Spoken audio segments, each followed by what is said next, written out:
Hello, this is Andrew Gullifson again with Hubtek, and I'm going to have a hub talk with Drew Cherba here. So appreciate you being here. Yeah, thanks for having me. No problem. So as kind of the economy comes out of COVID, we've got economic pressures. Truck rates continue to go up and down. Very dynamic world that we live in.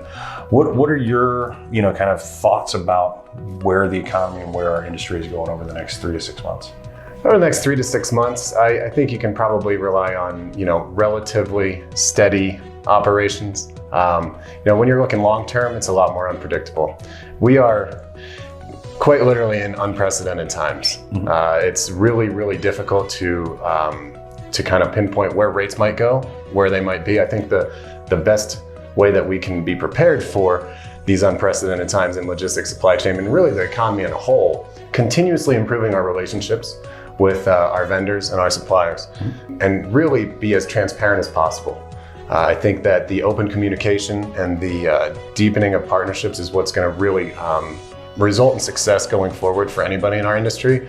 And really, in logistics and transportation, the best companies do really, really well in trying unprecedented times.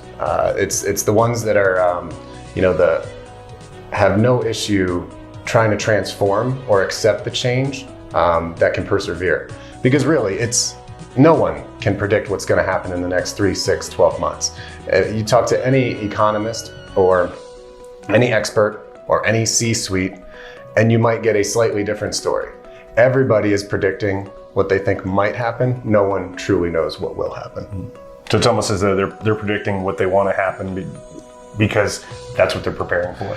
Yeah, I think so. And I think there's an element there where everybody kind of wants to guess right, and then be able to say, hey, this builds my credibility. Right. And so you can trust me. But I really think what we need to do is not necessarily trust what other people are telling us, trust those that are right there around us, our internal partners and our external partners.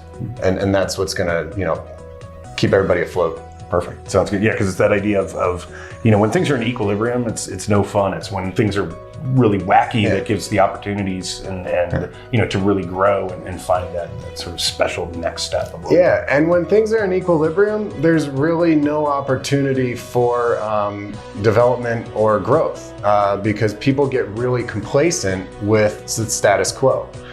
So if you look at it from my perspective, these are really exciting times, Andrew. No doubt. So I appreciate that. As you bring in your expertise into, kind of some specialized markets and things like that, do you feel that, kind of challenges within the supply chain right now are more adversely affecting some of the specialized markets, or is it really kind of broad scoped? Oh, I think it's broad scope because, you could talk to one industry and they would tell you that their problems are, just as equal as, another industry. I think, everybody feels the pain. So in my conversations and my experience over the past couple of years, there's not one industry that has it worse off. We all need to use the same ports. we all need to access the same capacity. So it's really a far-reaching, widespread, issue that's affecting the whole industry. I don't think there's any one market that's worse off than another. Gotcha. Now this may be a played out topic, but the idea of kind of autonomous vehicles. What is your kind of thought process on when that can truly be introduced as a legitimate? I mean, I always think of autonomous vehicles as calling trains right now, but kind of moving in that direction. What do you think is a true timeline on something like that, or you can just ask me? Well, true timeline, I'm all for improving efficiencies and finding automation where it makes sense, and where you can maybe remove some of the mundane tasks and remove the human element so that human element can focus on what's most important. And what I believe is most important from the human element on the road is safety. And I feel like we have a large gap to cover here to get to a point where the safety of the autonomous vehicles is equipped enough to be able to manage traffic, stop, go. And specifically, I come from specialty chemicals. Mm-hmm. So I get really unnerved by the idea of 6,500 gallons of a caustic material sloshing around in a stainless steel tanker without someone at the helm in control. I